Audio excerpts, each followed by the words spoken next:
voina chuan guitar lesson thar kan zir lenga voina kan zir tur chu Mami Varte in o ka Suihlung len ti hla sakha Perhdan kan en don ni a hla hi jin kan langa asang asi aniama D minor E minor A minor B minor ti pawna me thei B minor ka chuan D sus4 hi kan hmang boka kujung D meta kujung lai da son la kujung te kha first string third fret ai ibelanga kha kha shwili na chang strum thlanga chuan a intro a hian F kan hmang bokang chuan a first verse le a intro hi ka pick dona tia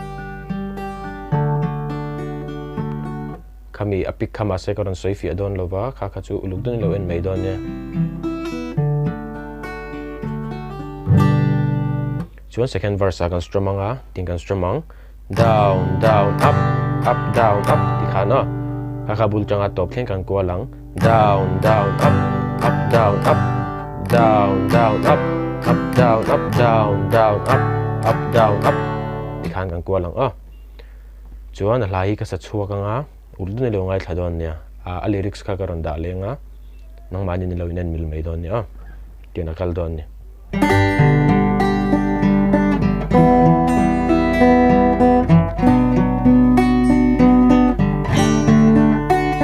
o ka Suihlung len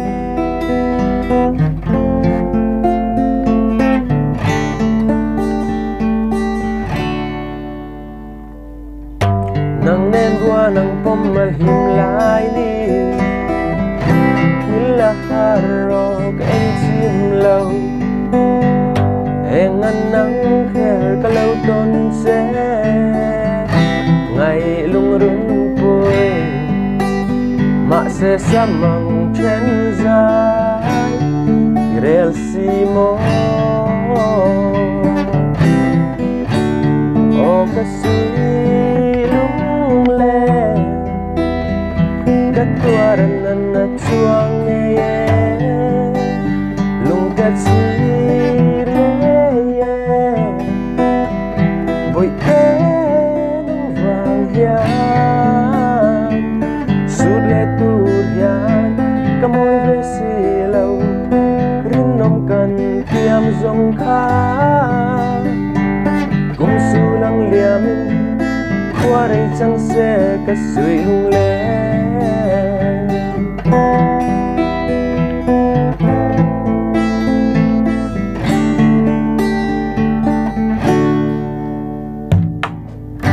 anna eme qua nang min non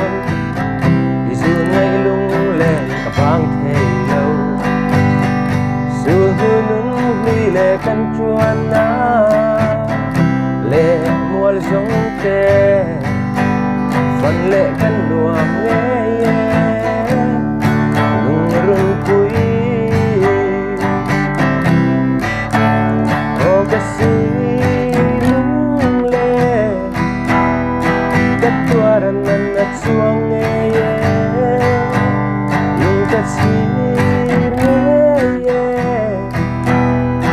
oi te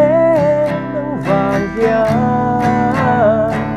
sut le tur hian ka moi ve si lo ring nom kan tiam zong kha kum su lang liamin khua rei chang se ka Suihlung len người hiểu sụp lên lệ chính mi túi men la mong lên lệ se